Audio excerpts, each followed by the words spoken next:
Absolutely. Thank you for your time. This is a big topic. You guys, Martin and Ron, you guys, we discussed this quite a bit. We've had multiple discussions with our contractors, especially since you guys did a nice job of doing it at kind of giving information out last, I guess, in the fall at the professional forum. But there's still a lot of questions, a lot of concerns, especially when it comes to making sure this stuff is done right because of audits and things that are happening. So I just, at first here, I just want to turn it over to you guys. I know you guys got some things to present. So we'll let you guys do that. And then I'm sure we will get questions. The questions will come in via texting them to us or putting it through the system. So I'll bring the questions up. You should be able to see them also, but I've got plenty of other questions to keep us rolling on this. So thanks for your patience, guys. Sure, sure. And we're happy to do this. I mean, this is one of the areas where I think, cooperation is vital, and working together to make these matters smooth is really a no-brainer. However, it seems like we go through advice, and every couple of years there's new questions, there's changes, or even perceived changes to the way we want to see this done. And we were doing that with issuing memos, and then those memos would be followed by dozens upon dozens of emailed questions that we try to address one at a time. So I think it's really great that we have this format to talk about these issues. Um, we took the opportunity to do the same thing at our professional forum in February, and we really thought about what's the best way to communicate this. So we put together an instructional video that I'm going to play for you in a moment here that really tries to sketch out the broad strokes of how the concept of benefits follow the member should work. Um, Ron, do you want to add anything into that before I jump into the video? No, and the only thing I would say, and once we get your questions, we'll watch the video. We do have a small PowerPoint that we can run through, and then we'll gladly take any questions as we run through that PowerPoint. But the other factor that got added in here was the administrative dues at the IU, and then that really confused some folks because the memos Marty was talking about that we wrote to the business managers were really dealing with the CBA and the locally bargained benefits and dues at the local level. And then that got out and I think created a lot of confusion for folks. So hopefully this will clear things up for everybody. And again, Marty and myself will be glad to answer any questions for you guys once we get through this. Guys, let me ask you if I could real quick before you guys play the video. So things were moving along, and then you guys provided all this great information at the professional forum, and then it seemed like there was a lot of confusion. Was there a lot that changed from what was being done before to updates or anything with the information that you provided, or was it that you guys just provided maybe additional clarity that people didn't understand before? Like, again, can you kind of put some of that into some context for us? I think it's a bit of both. I mean, we are trying to be consistent in these matters, but there's sometimes regional differences Sure. in how this was done in the past. There's occasionally collective bargaining differences with how this is handled. Uh, but we were trying not to change anything. And to the extent anything feels like it's changed, I think it's just refining the communication of how we're talking about this. And I think we've done it in a more simplified way now. That we can talk about it in broad strokes. And if you understand the broad strokes, then when there are exceptions to it, those are things we can work out uh, with specific questions. So we're trying not to make changes here. Is Sure. message. And Tony, I think, the important thing here, and you'll see this as we're going through, is that communication on the front end. When an employer is going into an area, register, then it's up to the union to make sure they're talking, the district council where the work's being done and the members' home district council, that they're communicating so they're getting the employer the right information and where to send the funds, right? Yeah, and not to throw anybody under the bus because it's not a labor issue or a management issue. You and Mhm. I talked. This is an issue we got to work out together, right? But there's different. Either, to be fair, I'll say that a contractor maybe gets different information from different locations if they're traveling, or to be Mhm. fair, maybe the contractor understands it differently because of the way the communication goes.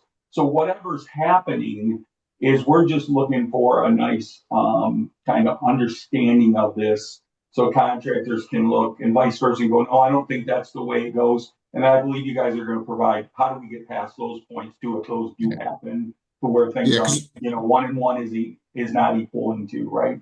right, right. Okay. And look, we've had, to your point, we've had confusion on our side, and where Marty and myself have tried to be training our staff. We just trained all the service directors from around the country, U.S. and Canada, a month or two ago on all this. So we are trying to get the message down and out through our folks to help to eliminate some of that confusion. Because you're right, regionally, people had a different perception, whether it was a business manager, union rep, or what I can tell you, if there is any confusion, from a contractor when they go into an area, reach out to the regional vice president. The regional vice president is kind of our referee here, Referee. right? Yeah, there you go. And they'll be the ones who will work with you guys, work with the councils, and if there's any questions, they can get a hold of Marty or myself. But they're going to be the tip of the spear from our standpoint. So hopefully we can be consistent with this moving forward, Tony. Yeah. Okay. Perfect. Thank you. Hmm. All right, so I'm going to kick this off, and if there are technical problems, if somebody could let me know as soon as possible, You, and try to fix it. So I'm going to share this video now.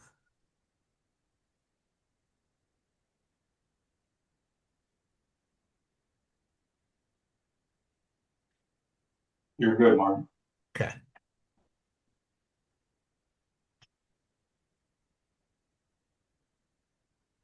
No volume though. Oh, yes. Is it coming through? Kind of a On projects outside of your home district council is Yeah. a fact of life for many IUPAT members. The life of a traveling member can be complicated, but it can be rewarding for the member, their employer, their home district council's benefit funds, and the council where the work is performed. However, traveling raises a host of questions. What is the wage scale? What goes on the check? Where do the benefits go? Fortunately, the answers can be found in the IUPAT Constitution, our collective bargaining agreements, and an engagement with the signatory employer. Taken as a whole, the policy for traveling members boils down to this simple rule. Benefits, defined as pre-tax contributions paid by an employer to a jointly trusteed benefit fund, follow the member back to their home funds. And dues, defined as post-tax deduction from member wages, stay with the work. First, let's look at the three scenarios for traveling. Number 1, the employer travels with their workforce to a new jurisdiction. Number 2, when a district council has upcoming work that it cannot adequately staff, it may issue a general call for workers. A member from another jurisdiction answers the call. Number 3, a member makes the individual choice to chase work in another district council. Let's look at scenario number 1. An employer secures a project outside of their home council and wishes to take its existing workforce with it. The rules for paying an employee in this scenario come from two sections of our Constitution. Section 243 addresses dues for out-of-area workers and requires that dues be paid where the work is performed. The other relevant constitutional sections can be found under mandatory clauses. Sections 223 to 224, commonly known as the 50-50 clause, and the out-of-area clause, respectively.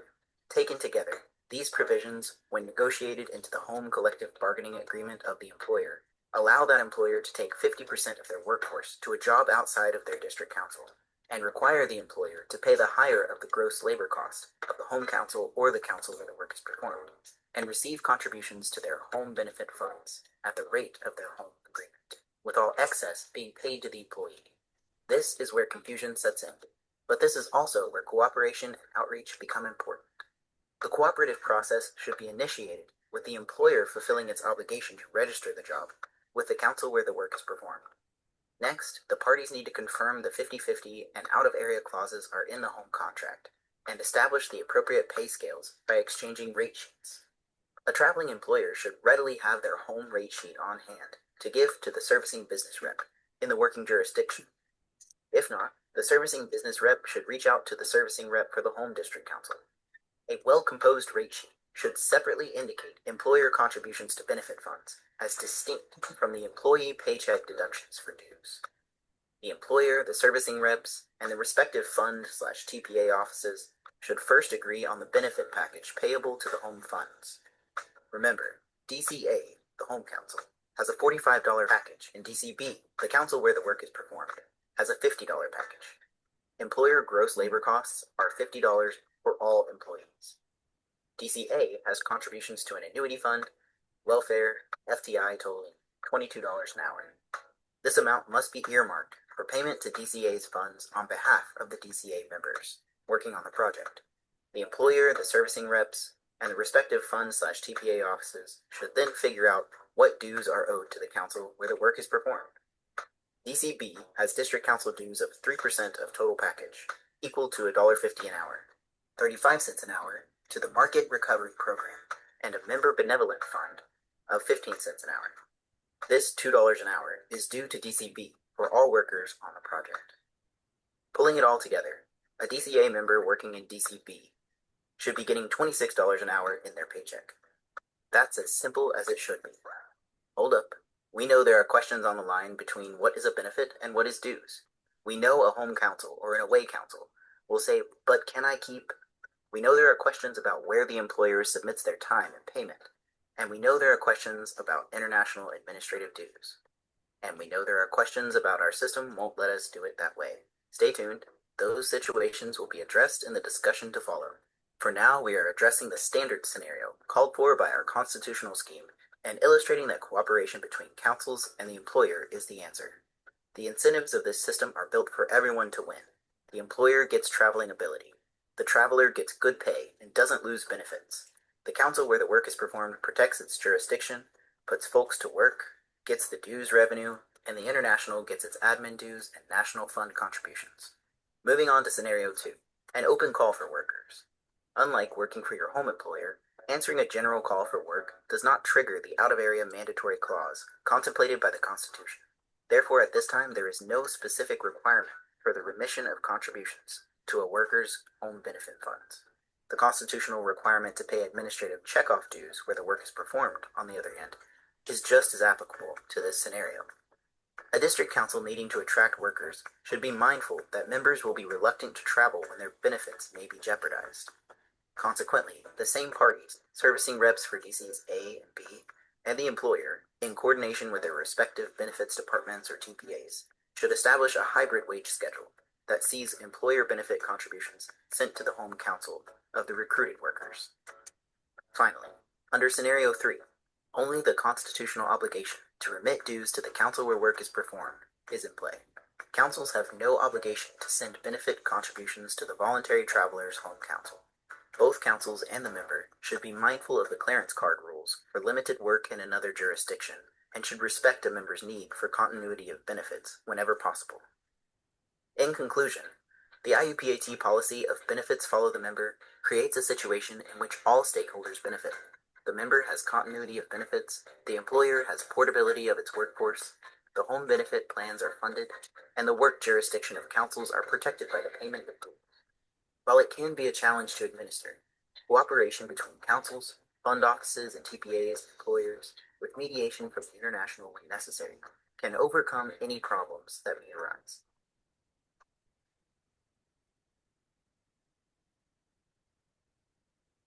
So, Martin, as I've listened to this again a few different times, I think you guys did a great job on this. So could you provide some more clarity on the employer paid amounts versus the member paid amounts? Because I think that's sometimes where it gets kind of confusing because the employer paid versus the member paid might be looked at differently from different people, right? Sure, sure. And that is something we're going to cover in our slideshow presentation here. Oh, So let perfect. me share that and we can talk through it as we go. But we definitely understand that that is one of the prime issues here. Okay. Can we see that? Yeah. Okay.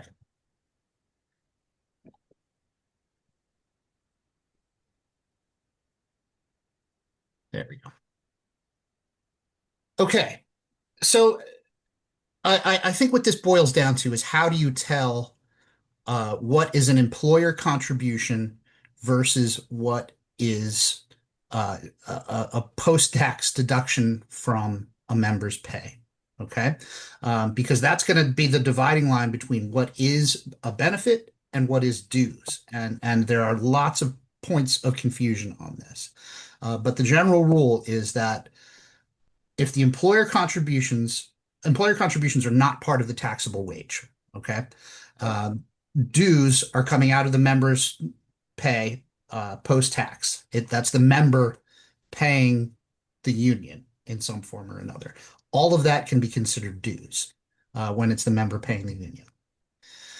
So it comes down to spotting these things, right?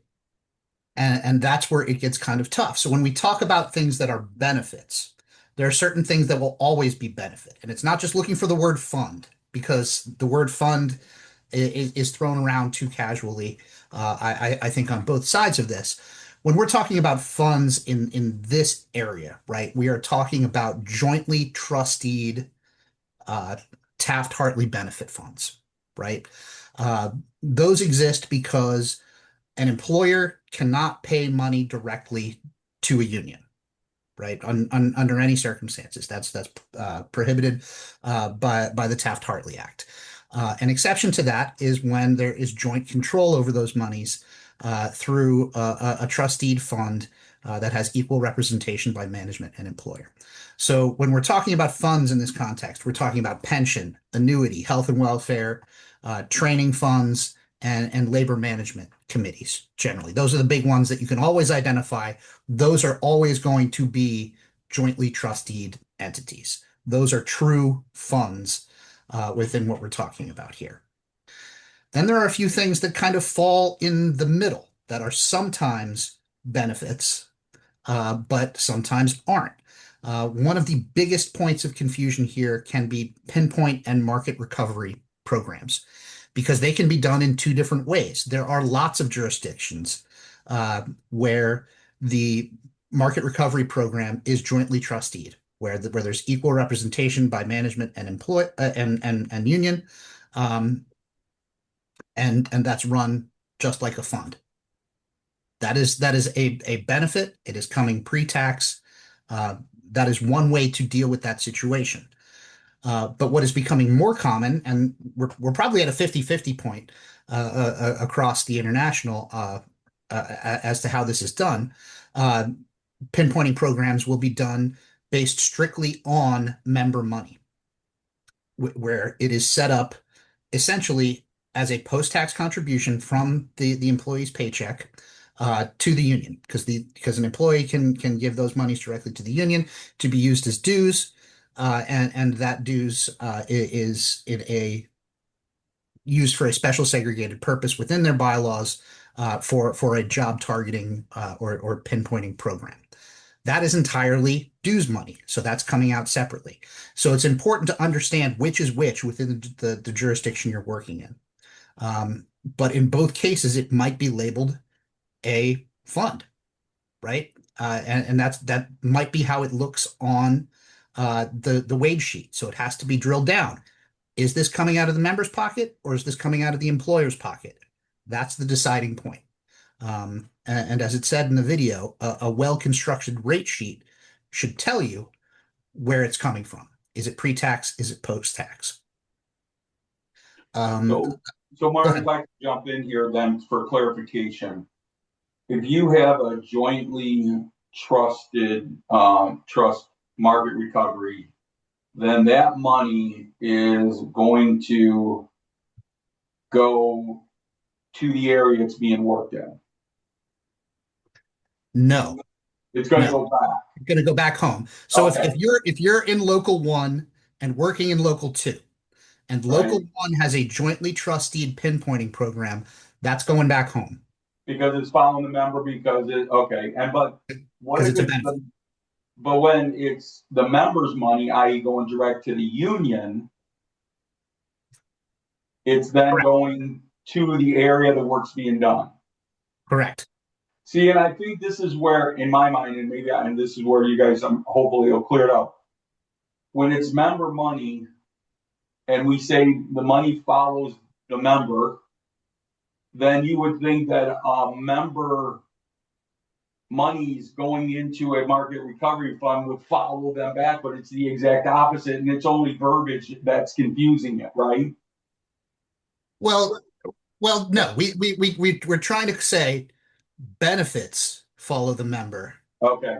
dues stay where the work is performed. Okay. So because in the second situation where it's coming out of the member's post-tax pay directly to the union, right? That's in the Yep. nature of dues. So that stays where the work is performed. Okay. All right. And Tony, maybe for a little clarity there also, um, anything, any assessment, recurring assessment that is in the district council bylaws stays in that area. Because some of our district councils across the country might say our checkoff is 4.5%. And out of that 4.5%, we're going to take X, Y, and Z, right? A Yeah. market recovery fund, a building fund, a benevolent fund. But they're saying our checkoff's 4.5%. Other district councils will say our checkoff's 3%, but we're going to do $1 to a market recovery fund, 0.25% to an organizing fund. So at the end of the day, that's still considered dues money because it's a reoccurring assessment that is established in the district council bylaws. Okay.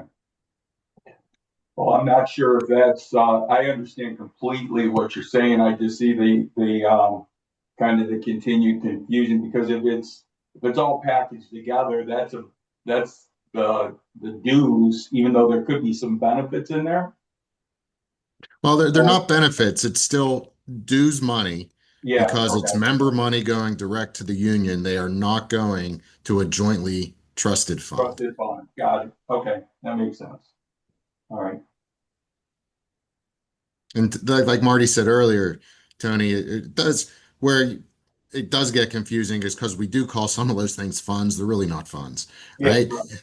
And then you could take a market recovery fund. A market recovery fund could be fully union controlled with dues money, or it could be jointly trusted by a jointly trusted board.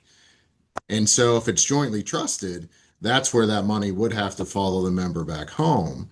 And I know Marty mentioned the wage sheets earlier, and we are putting out like best practices with wage sheets for our district councils and gonna put like a sample out there where it clearly shows, what's pre-tax and what's post-tax. And hopefully, that will help our councils as well as the employers, be able to track out a little better.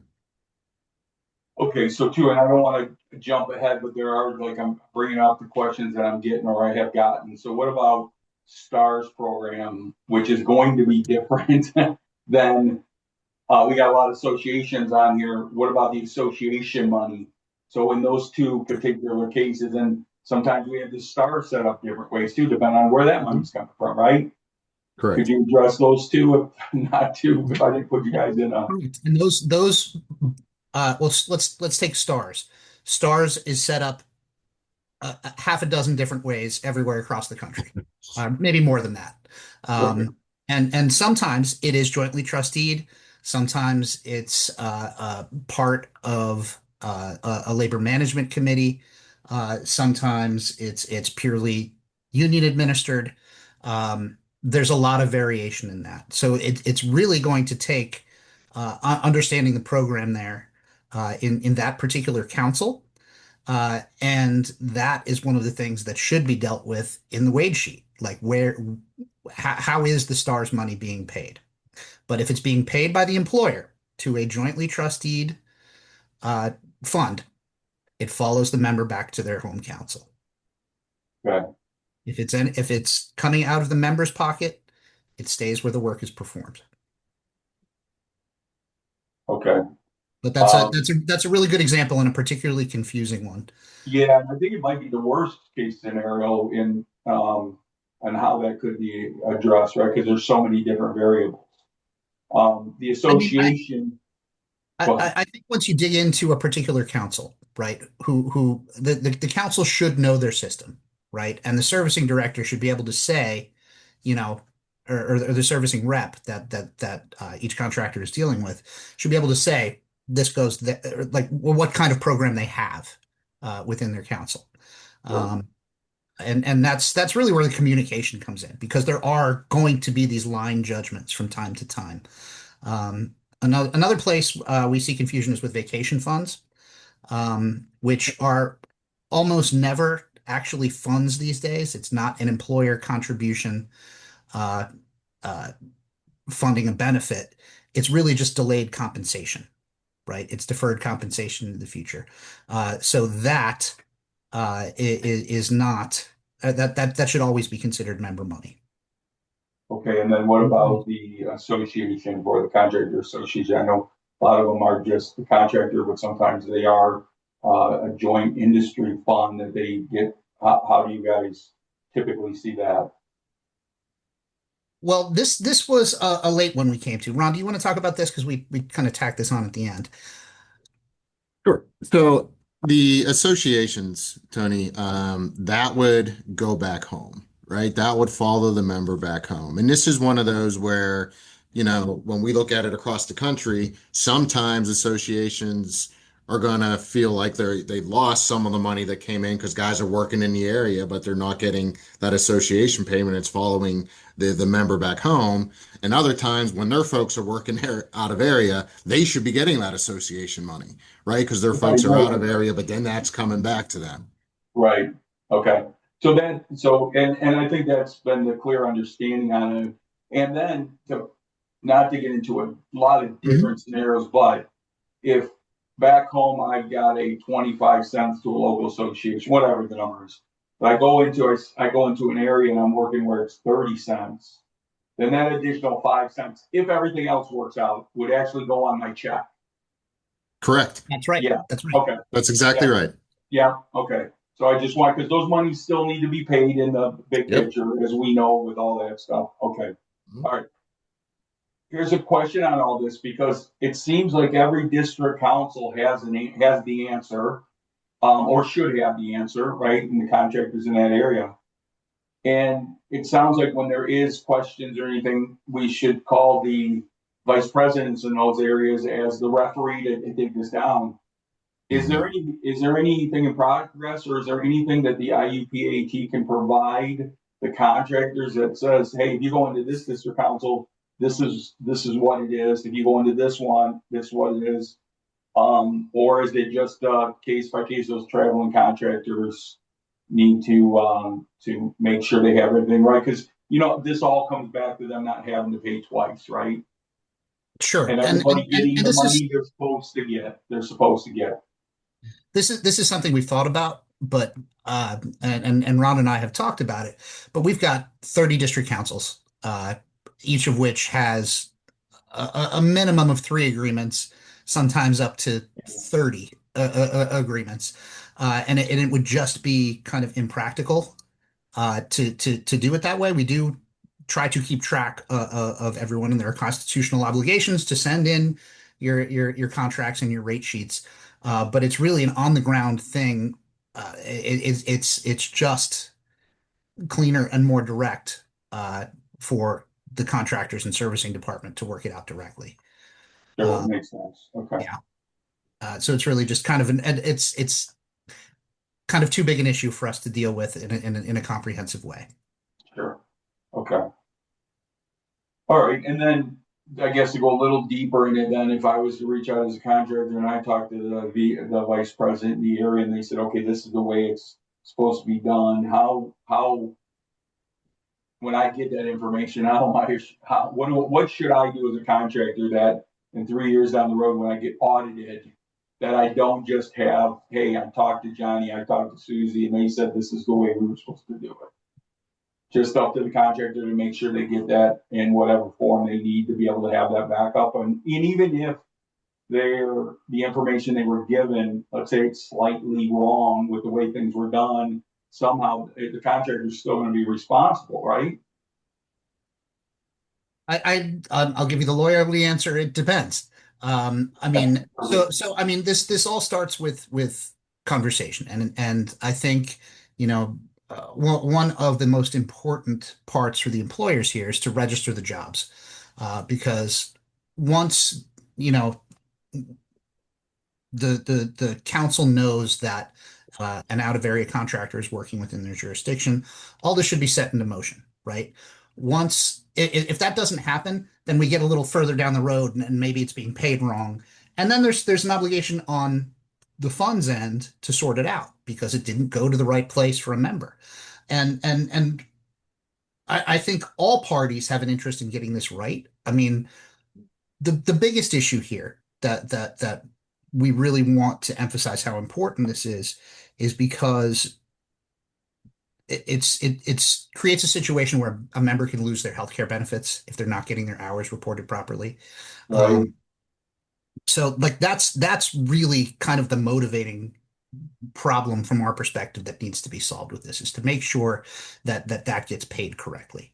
But the matter of undoing it, I think honestly becomes more of a union and fund Union. problem Yeah. than the employer problem. If it's been set up correctly from the start, it's our obligation to make sure that things get to the right place as well. So I think, you know, if we do find ourselves in those situations where an audit has picked up something incorrect, that or something that was sent to the wrong place, it should not be the employer penalized. We should be working to sort out how money goes between our funds to straighten it out as well. Yeah, yeah. Yeah, and I And think, I Tony, mean, these are the kind of topics I think, everybody should know this, but like contractors, like just tell us where to send it, right? It seems so easy. We want to make it right. We don't want anybody to lose those benefits. We're all on the same page here. We're just trying to figure out how do we take care of it? Because if it's taken care of up front, it solves a lot of problems for everybody down the road, mhm, Absolutely. right? absolutely, And we've absolutely. talked, okay, all right. And we have dealt with that, Tony, where, just in the past couple months, dealing with two district councils, where, the benefits payment, we're sitting in the wrong council, right? And that's where it's up to us to work with those benefit departments and make sure the other funds are made whole and the member gets credit for those hours. The contractor paid, and then in the example of the video we just watched, the contractor paid that $50, that $50. They paid what they were supposed to pay. Benefits got put in the wrong place. We'll fix that. That shouldn't be on the contractor. That's something that we would work internally to take care of. Okay. I'm sorry. No, we interrupted your slide Oh, show. sure, sure. No, no worries. Yep, yep. And we'll go through some of this again, so it'll get Okay. we'll keep going. So identifying what is a benefit versus what is dues. So we went through the things that are sometimes things that will never be benefits are things like PAC contributions. That's always that's member money every time. It should never, ever, ever be employer money. I think everybody knows that. Um, Member benevolent programs are almost always called benevolent funds, but this is just that's a form of dues. That is a member funded benefit. It should be in the bylaws, and it should be coming out of post-tax wages. Same thing with organizing programs. There's lots of every district council has a constitutional obligation to have an organizing fund. We should not call it a fund. I'm trying to change the culture on that as much as I can to start calling these things programs instead of funds, to help draw that distinction. But those are always going to be dues like member deductions, not employer contributions. Okay. So this is one of the questions you asked. So payments to employer associations. Um, this is always employer money, and it's from the employer to their association. We're just helping to process it, the dues payment to that association. Um, so it should always go back to the home council, um, as we discussed. Okay. And that also keeps things even when you're working out the wage schedule too. That needs to stay uh, with the home council to make it the package work out. Okay. Makes sense. Talked about this a little bit why aren't vacation funds or why aren't they benefit contributions? Vacation fund is post-tax deferred compensation. It's a forced savings plan. It's the employer's pay. It's taxed. It's just being held for later. So that is not a benefit contribution. That should stay with the member, or it shouldn't go home, I should say. And you're right, it stays where the work is being done. Yeah. Correct, okay. Benevolent programs, as I said, these are effectively dues. These are things that exist to basically take care of the membership. This is things that pays for, like, the member picnic, and if somebody has a house fire or is down on their luck, has an injury outside of work, or has some problem with their family. Uh, that's what these kinds of programs are used for. But it's always going to be member money, and should be in their bylaws as well. PAC contributions, as I said, should never be employer money, and there should be individual authorization for those deductions. It's the member's money. We talked through pinpointing and market recovery a bit, drawing that distinction between the two types, type that is jointly trusteed and the one that is simply in the nature of dues. That should be known to the servicing rep. It should be self-evident on the rate sheet every time. So, maybe this is getting too deep, but you guys know this stuff inside and out. If I go into another area to work and I'm in that area, let's say the PAC, I'll just use that, is lower than the PAC fund that I would be paying if I'm at my home local, how does that all calculate out? The PAC contribution should not be part of the calculation. It's not going home. It's going to go on the wage there. Okay. So yeah. So if you have a PAC contribution in your home council, right, that the individual member is authorized, you're not going to be taking that out. That's going on the wage. Okay. Thank you. So Ron, you want to jump in on administrative dues or international Sure. dues? Yeah, so here's Tony, where a lot of confusion came in was with the international administrative dues, the 35 cents per hour that's being charged right now. The international dues should follow the other international funds. A lot of the bigger employers that travel remit direct to the pension fund through the employer self-service. And when they log into the employer self-service, those admin dues will be in there. So they should submit those along with the other international funds. Wherever they send that international FTI, LMCI, or pension money, the admin dues should follow that. So this created a lot of confusion because when we sent out that original memo, we said the pre-tax and post-tax. The admin dues is, I guess, the one exception because that is dues money, but that should follow the other international money. Okay. And again, I just had a conversation with two business managers who are having this issue, along with one of the contractors and the vice president, and we got it cleared up pretty quick. But however that contractor is paying international funds, the admin dues should follow right along with those. Okay. Yeah, and I mean, as long as everybody knows that, it's pretty clear, right? Even though it's a little bit of a Yep. side way, but it makes sense, and it's okay. All right, great.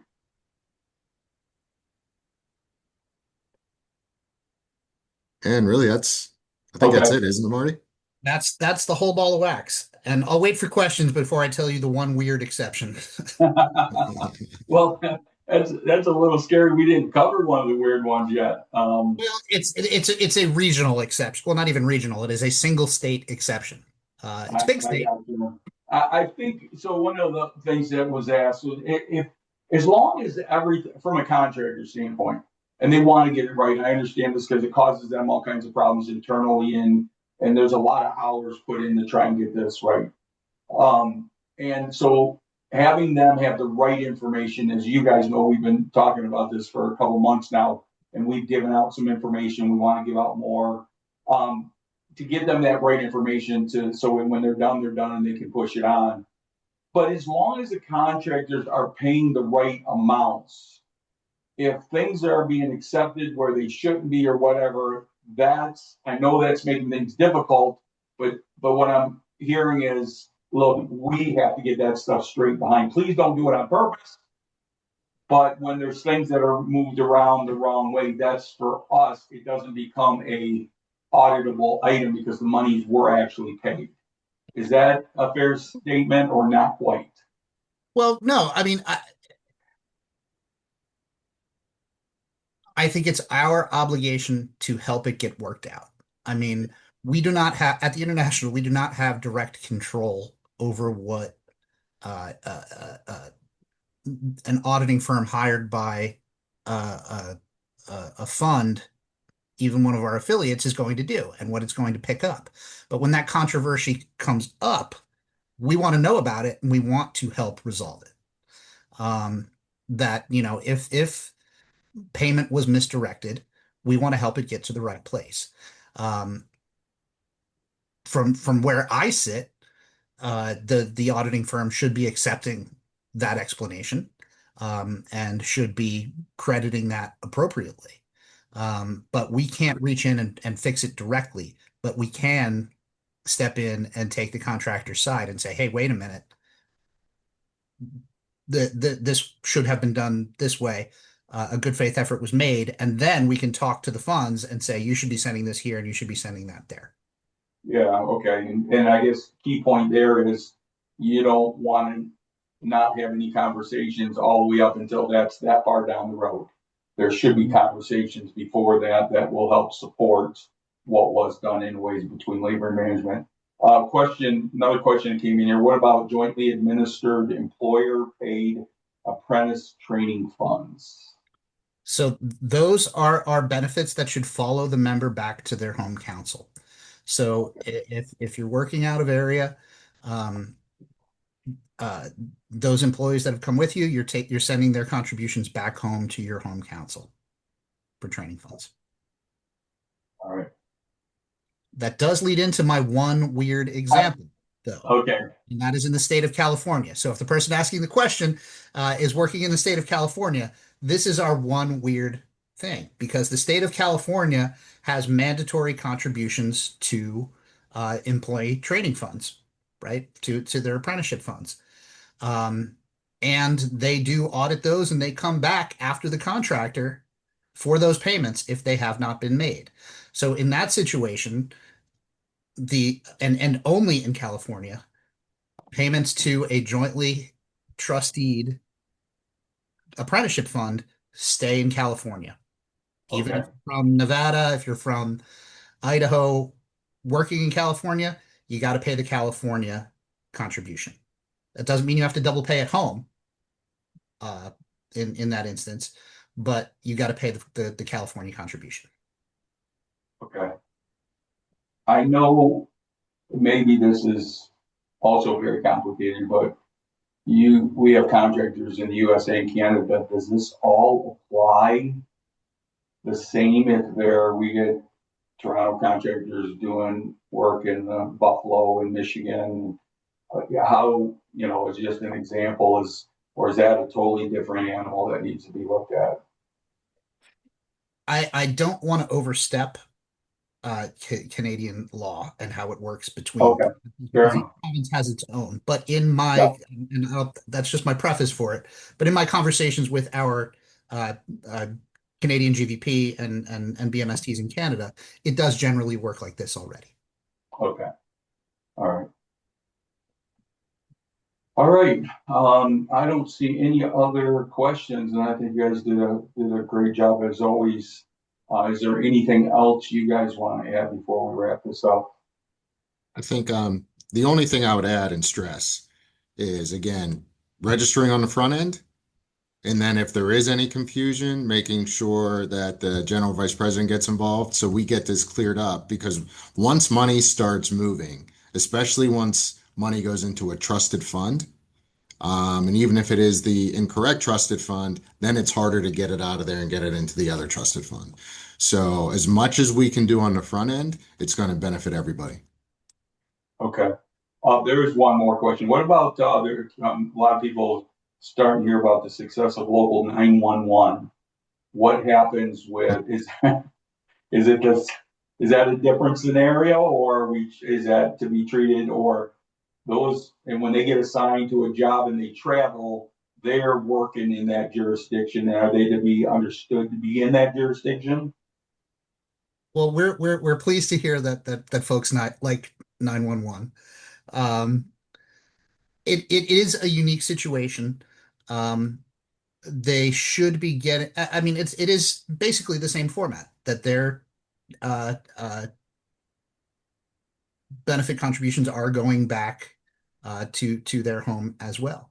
But it is different than the ordinary traveling situation. Um, and if anybody wanted to talk about that specifically, we can go into that with more detail with the servicing department. Okay. And who should we will be doing a follow up and sending some stuff out? Again, you want us to direct them right to the VPs. Is that the best thing to do? I'm sure you guys don't want a ton of calls, or how would you guys like us to? Well, I mean, we get lots of questions forwarded us from the GVPs anyway, but I do want to keep the GVPs on their toes, so send it to them first. Okay. You'll likely end up hearing from us as we refine the process, but go through them first. Okay. And again, guys, I can't express. You guys are doing a great job handling a very, complicated in a lot of sense, because it's almost not case by case, but it's area by area, and there's a lot of complications to it. And out of this, we're just trying to, and through our communications, to get people to communicate, and that's what you guys are doing. And through that, I think we'll have more success with this and then less issues on it. So I And appreciate what you guys are doing with this. thanks, Tony. And I'd encourage everybody, we can share this video, we can share the slideshow presentation as broadly as you want to. We want to get as much understanding about this out there as we can. And I'll leave you with one thing because everybody gets confused by it. In the video, where those things look like tombstones, those are I was going to ask, but tablets of the law. It is Moses carrying it down from the mountain. So benefits go home, dues stay with the work. I didn't know what the message was there, but they look like tombstones, but they're supposed to be actually. Gotcha. The comms department did a fabulous job. That's my only complaint. No, it is well done. There's no doubt about it, but I'm sure a lot of people were wondering about that. But all right, thank you guys. We appreciate you guys. Thank you. All right, thanks, Tony. Take care. Take care. Bye. Bye-bye.